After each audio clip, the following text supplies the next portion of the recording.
Shalom Bapak Ibu yang terkasih di dalam nama Tuhan kita Yesus Kristus. Kita bersyukur pada pagi hari ini kita bersama-sama merenungkan kebenaran firman Tuhan. Sebelum itu mari kita bersatu di dalam doa. Bapa kami yang bertata dalam kerajaan sorga, terima kasih untuk kasih dan anugerah Tuhan dalam hidup kami. Tuhan telah memelihara kami sepanjang malam yang boleh kami nikmati. Hingga pada pagi hari ini kami boleh bangun dengan ungkapan syukur. Terima kasih Tuhan, kami menyerahkan seluruh aktivitas kami di dalam tangan dan pemeliharaan Tuhan saja. Yang di dalam nama Tuhan Yesus kami telah berdoa dan mengucap syukur. Amin. Bapak, Ibu, dan saudari-saudara yang terkasih di dalam Tuhan, senang sekali pada pagi hari ini kita kembali bersama-sama dalam sekar semakin dekat dengan Kristus. Ayat perenungan kita pada pagi hari ini diambil di dalam Yohanes pasal 16 ayat yang ke-33. Demikian firman Tuhan. Semuanya itu kukatakan kepadamu supaya kamu beroleh damai sejahtera dalam aku. Dalam dunia ini kamu menderita penganiayaan, tetapi kuatkanlah hatimu, aku telah mengalahkan dunia. Bapak Ibu yang terkasih di dalam Tuhan, di dalam kehidupan kita, di dalam perjalanan hidup ini seringkali kita mengalami kehidupan yang cukup sulit, di mana di situ ada kelelahan, keletihan, ketidaknyamanan, ya. Kita meyakini juga bahwa kita adalah orang-orang percaya di dalam Tuhan. Kita meyakini kita memiliki punya Allah yang sungguh luar biasa. Saya teringat satu lagu bahwa God is so good, ya. God is so good, God is so good. Pujian ini sangat memberikan inspirasi bagi saya juga untuk terus bergiat dalam melayani Tuhan, di dalam menjalani kehidupan yang begitu sulit. Namun saya percaya bahwa Tuhan itu baik, ya. Tuhan itu baik di dalam kehidupan kita. Nah, mungkin kita pernah mendengarkan sebuah pernyataan, namun ini bukan sebuah klaim, ya. Ada yang mengatakan bahwa hidup ini sulit, ya. Hidup ini sulit tapi Tuhan itu baik. Ini bukan sebuah klaim, tetapi ini adalah sebuah kebenaran teologi yang kuat, ya. Banyak orang-orang percaya, bahkan orang-orang pinter dan sarjana teologi bergumul akan hal ini, ya. Di mana kita menyadari bahwa kita memiliki Tuhan yang baik, Tuhan yang maha kuasa, ya. Namun di sisi itu orang percaya, orang-orang yang pintar ini dengan keadaan kesulitan yang ada, ya. Mengapa keadaan ini kelihatannya adanya ketidakadilan, adanya kesulitan dalam hidup. Sehingga hal ini bisa disebut sebagai teodisi.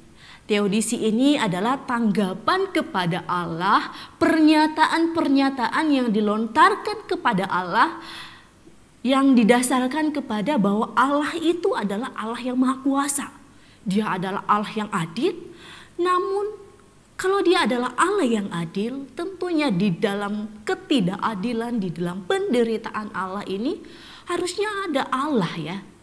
Namun kelihatannya Allah ini tidak bercampur tangan ketika penderitaan itu menghampiri kehidupan kita, Bapak Ibu. Coba saya mengajak Bapak Ibu bisa merenungkannya, satu kebaikan Tuhan yang mungkin kita alami dalam kehidupan ini.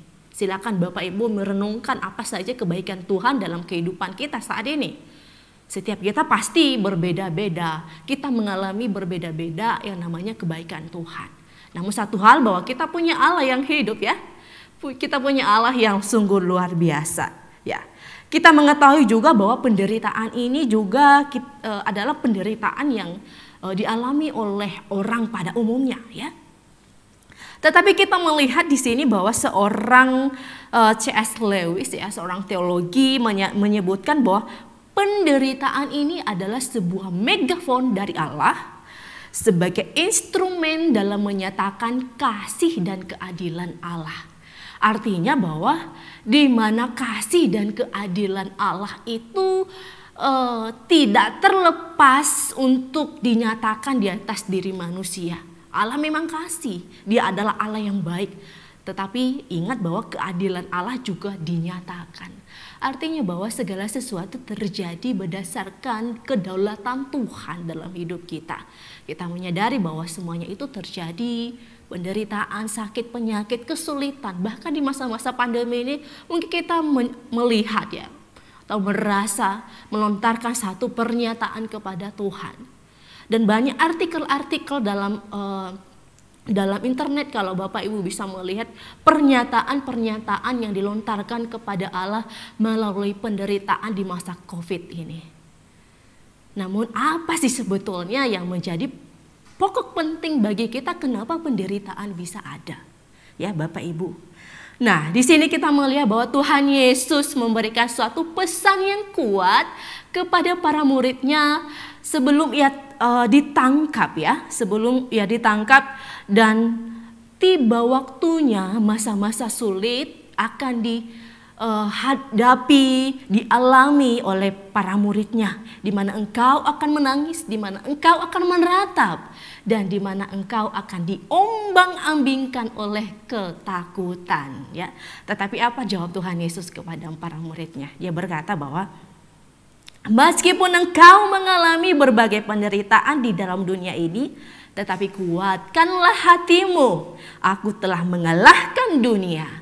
Wah, luar biasa Bapak Ibu.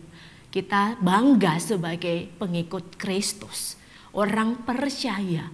Artinya bahwa Allah telah mengalahkan dunia yang kejam ini ya.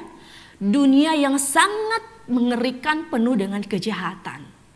Yaitu dengan apa? Karya salib Tuhan. Karya salib Yesus Kristus itu menyatakan, membuktikan kepada kita bahwa segala perbuatan Tuhan yang telah mengalahkan maut, menyelamatkan kita, dan kita telah diselamatkan sebagai bentuk dari anugerah Tuhan yang telah kita nikmati saat ini. Ya, Bapak Ibu, bagaimana respon kita sebagai sebagai umat percaya Tuhan? Paulus juga berkata bahwa pencobaan-pencobaan yang kamu alami ya, ialah pencobaan-pencobaan biasa yang tidak melampaui dari kekuatanmu ya. Pada waktu kamu dicobai, Ia akan memberikan kepadamu jalan keluar sehingga kamu dapat menanggungnya. Jadi Bapak Ibu, rancangan Tuhan atas hidup kita sangat ada dasarnya. Tuhan merancang semuanya itu berdasarkan apa yang menjadi kehendak Tuhan kepada setiap kita. Apakah kita setia? Apakah kita tetap melakukan apa yang menjadi kehendak Tuhan bagi kita? Itu adalah pilihan kita. Pilihan kita percaya Tuhan itu adalah pilihan. Pilihan untuk tidak percaya Tuhan itu juga pilihan. Tetapi tergantung pada setiap kita akan mempertanggungjawabkannya di hadapan Tuhan ya. Mari kita memperhatikan akan keadaan kita saat ini. Apa yang membuat kita sulit melihat kebaikan Tuhan. Sehingga merasa semua pintu ini sangat tertutup ya. Ya, semua tertutup rapat-rapat untuk kita. Mungkin ada satu pintu tertutup dalam satu kesempatan.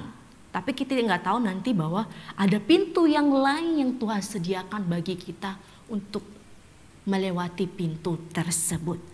Namun hal yang dapat kita percaya bahwa pemeliharaan Tuhan, rancangan Tuhan dalam hidup kita sesuai dengan apa yang diharapkan Tuhan, yang telah Tuhan rencanakan atas diri kita.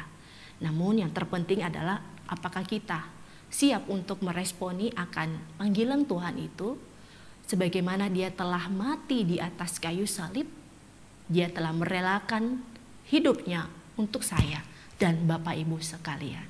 Mari kita bersatu di dalam doa. Bapa kami yang di surga, kami sangat bersyukur dan tersungkur di hadapan-Mu Tuhan. Betapa kebaikan Tuhan menyatakan kami bahwa kami adalah manusia yang sangat bersyukur, beruntung memiliki Allah seperti Engkau. Engkau memberikan kekuatan bagi kami untuk tidak takut di dalam dunia, di dalam penderitaan yang kami alami. Sebab Engkau telah merencanakan sesuatu yang lebih besar daripada itu Tuhan. Dan Engkau telah mengalahkan dunia ini. Oleh karena itu kami tidak akan takut dan gentar menghadapi berbagai penderitaan di dalam dunia ini. Karena itu adalah prosesnya Tuhan terhadap diri kami. Berkati sepanjang hari ini Tuhan yang akan kami lalui. Di dalam nama Tuhan Yesus kami berdoa. Amin.